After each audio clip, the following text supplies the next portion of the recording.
hiatus. Self-conscious about the song, maybe my flow is outdated. Everyone's opinionated. Hey kiddies, enjoy this sneak preview of premium content available to our Patreon members. Let us know what you think and spread the word. We'll see you on the next one. I'm all inside their heads like a lobotomy. Woo! I love the culture, so I'll probably never quit it. Committed since 86, you can tell by how I spit it. Been in it more than a minute, and my love is not diminished. Dig it, if it has a limit, I won't hit it till I'm finished. Nope. And if I give it half of what it gave me, maybe I can claim to have contributed, however insignificant. You know, the last time I was on the streets, I was working Camp Wisdom and Independence. Mm-hmm. Right there, them hotels Mm-hmm. and all the little clubs and stuff. I picked 5 rookies or 5 young officers because I wanted them to understand is that, hey, we're going in here. We got one mission, clean up this neighborhood. Mm-hmm. But there was one condition, that they were going to ride by themselves. Because I told them, I said, listen, if I put you by yourselves here, we'll work in a small, controlled area that if somebody gets on the radio and makes a stop, one of us 6 should be able to go up there and cover you right away. Because if I got 6 cars going a bunch of different directions and not following each other, then I got more visibility. Mm-hmm. And they actually saw that it can work. Well, of course. And we were helping, you know, deployment, and we were making arrests with guns, drugs, and stuff. And I think they closed those hotels, you know, and doing something else with them. But I tell you, the one arrest that I remember the most is I was in West Dallas, and I was the only one in West Dallas. And there was a school DPD yak officer, Mickey East. He was working there at Pinkston. Mm-hmm. Well, like whenever he called for cover, I'd go over there and go help him out because I know he didn't have no cover. Mm-hmm. And I'm right there in Lake West, so I'd go cover him. Well, that day, a call came out, and nobody got on the radio to cover me. And he was already almost to his central station. And he goes, this so-and-so, hey, I'm going to turn around. You know, he's always covering me. I guess I'm going to get off late tonight because I'm going to make sure, you know, somebody covers him. So he goes all the way back out there. He gets there. First thing I tell him, well, Mickey, I said, I already read the name. I'm going to tell you right now. You need to be ready. He goes, for what? I said, we're fixing to fight. You're bullshitting. I'm not bullshitting, Mickey. So we go, and we end up finding him in the bathroom, and he's looking like he's trying to look around the shade. Come on, Chris, come on up out of there. And he comes out, and he's looking at us both. You know, he's like, oh, shit, okay, which one can I go through? Well, I go up, next thing you know, boom, I go and grab him, and he freaking launches his leg like he's kicking a football and kicks Mickey right in the groin. He drops to his knees, and he's like, motherfucker, you know, and then I'm still fighting him in the floor, and what I tell him, mace him, Mickey, mace him, because the mace don't bother me no more, you know, it didn't bother me no more, so he maced him and stuff. Then we're walking out, and he sees the wall, and he ends up kicking the wall, trying to push us back, Right. And you know, we're still fighting him, even handcuffed all the way out the freaking door, and he goes, man, I'm going to jail with you. He goes, man, I thought you was bullshitting that we were going to have to fight. And I said, Mickey, I said, every time I've arrested this guy, I had to fight every freaking time. What'd you arrest him for? Family violence. Why didn't anyone else come to help you? Well, back then, I don't think a lot of people liked to work Lake West. Well, but you still gotta do. West, you still gotta.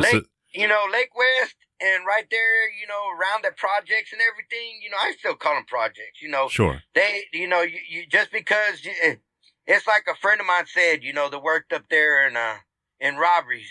Uh-huh. He says you can polish a turd, try to make it pretty, but you know you can't get rid of the smell. It still smells like shit.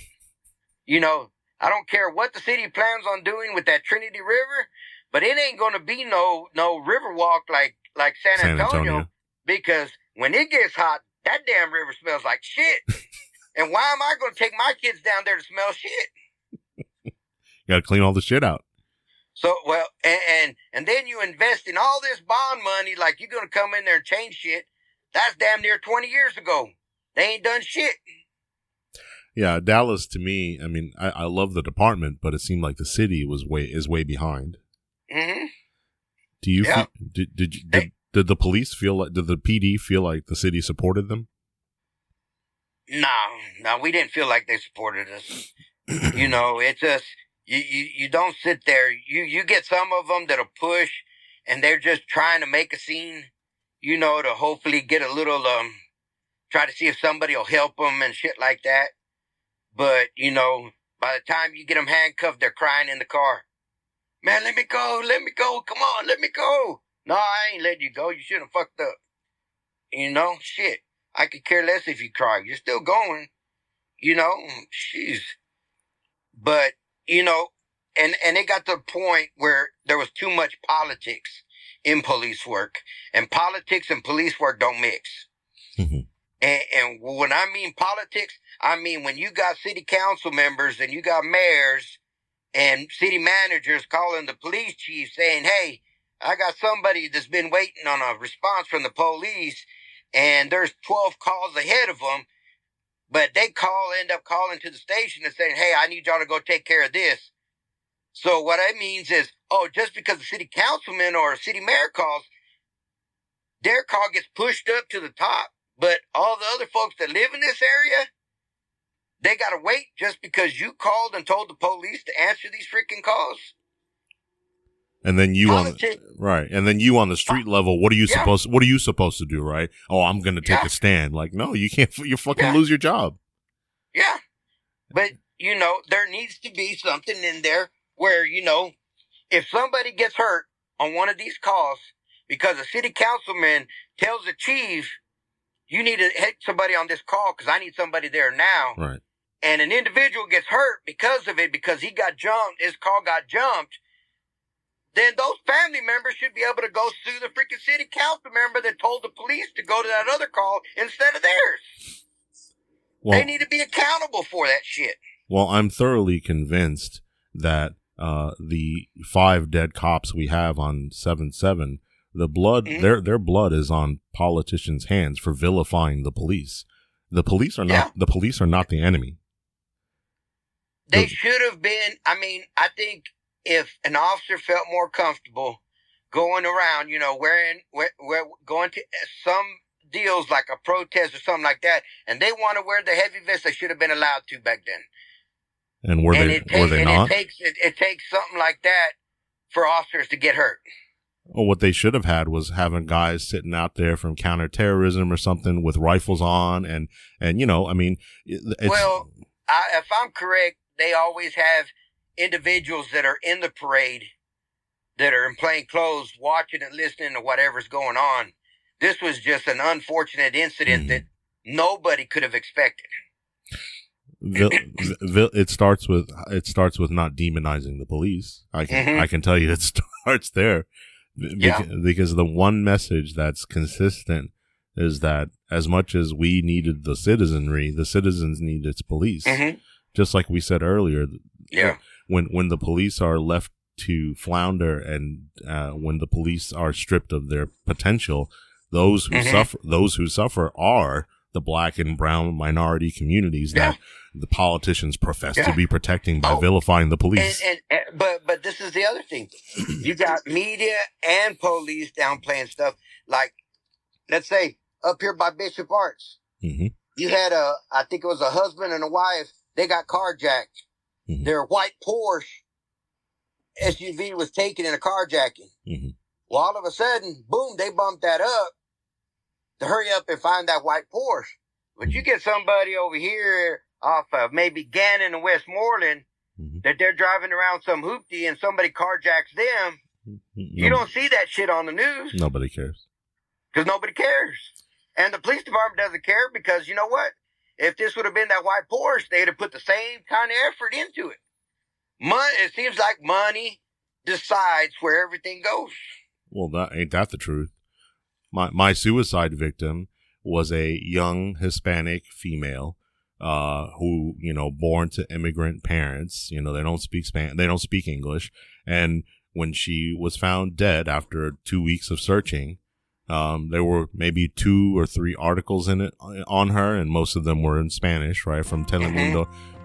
What if she had been a pretty blonde white girl? And that's one of those things that I think about her all the time. And I have those cases in my time where every now and then that person's face will pop up. Yeah. But you'll see how things are changed, because I can tell you, I remember when the department stopped chases and said you couldn't chase anybody in regards to property crimes. Right. Okay. Well, all of a sudden, all these little ATM jackers, they wanted to jack ATMs. It's a property crime. All of a sudden, the department says you can chase for ATM thefts now. I'm like, okay, what's the difference? It's a property crime. I go, you're behind somebody's stolen car. They're wanting to get their car, but you got to let it drive away. So that means they get to go take it and strip the damn thing, because it's a property crime.